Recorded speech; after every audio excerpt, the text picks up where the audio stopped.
Salut, c'est Trado. Voilà ma vidéo de mise à jour pour l'or. Alors, si rien ne vous a échappé, je suis en train d'essayer une nouvelle plateforme, donc je vous en fais bénéficier aussi. Alors, la séance d'aujourd'hui est malheureusement plutôt terne, puisqu'une fois de plus, nous venons clôturer en dessous de la moyenne mobile à 20 séances qui apparaît ici en mauve. Et cette M20 n'est pas encore baissière, donc ça veut dire qu'on n'est pas encore en tendance baissière. Mais en tout état de cause, puisqu'on est en dessous d'une M20 qui est plate, eh bien, on n'est pas en tendance haussière. D'ailleurs, les indicateurs techniques plaident en ce sens, puisque le MACD est toujours négatif. Le RSI, ah oui, justement, j'ai décidé d'utiliser un peu le RSI parce qu'on m'a demandé au moins 20 fois pourquoi j'utilisais pas le RSI. J'ai rien contre ce pauvre RSI, mais c'est pour vous faire un choix. Donc j'ai substitué le RSI au momentum. Donc le RSI est sur des niveaux assez faibles. Bon, il n'est pas encore en zone de survente, donc on n'est pas à deux doigts de la catastrophe, mais on se rapproche dangereusement de la zone de survente. Et le stochastique, lui, est en dessous de son signal.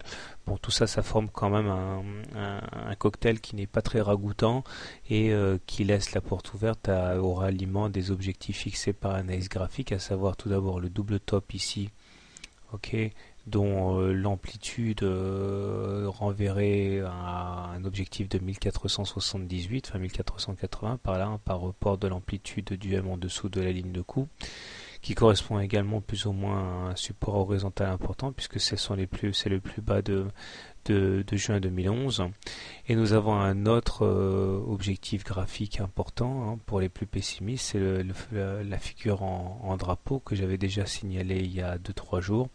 Et puisqu'on s'est effectivement extrait du drapeau par le bas, et bien théoriquement, à moins qu'on réintègre les 1670, quand on repasse le point de cassure vers le haut, et bien l'objectif est d'aller chercher les 1380 par là, c'est-à-dire la hauteur du mât reportée à l'intérieur du fanion, du drapeau. Donc voilà, pas grand-chose de très excitant à se mettre sous la dent si on est haussier. Par contre, les baissiers doivent commencer à compter leur sous là, puisque ça commence à devenir, l'addition commence à devenir assez lourde pour les baissiers. Donc si vous voulez acheter l'or, eh bien vous avez la possibilité d'acheter les contacts avec la Bollinger inférieure qui a tendance à faire repartir les cours en sens inverse. Vous pouvez également si vous voulez acheter l'or, attendre que l'on sorte par le haut de la fourchette d'Andros bleu qui capte les cours. Si vous êtes baissier, eh bien vous avez un bon point d'entrée tout de suite, c'est-à-dire maintenant, ou alors éventuellement vous allez attendre qu'on aille chercher le haut je vais zoomer un petit peu, ce sera plus clair. Voilà, vous pouvez également attendre que l'on aille chercher le haut de la fourchette d'Andros bleu que j'ai fait figurer ce soir pour éventuellement shorter. Donc, quant à moi, étant donné qu'on est en dessous d'une M20 plate, je considère que la tendance elle n'est que légèrement baissière, mais il est vrai que la dynamique à court terme plaide plutôt en faveur des baissiers. Voilà, bonne soirée, bon trade et à demain.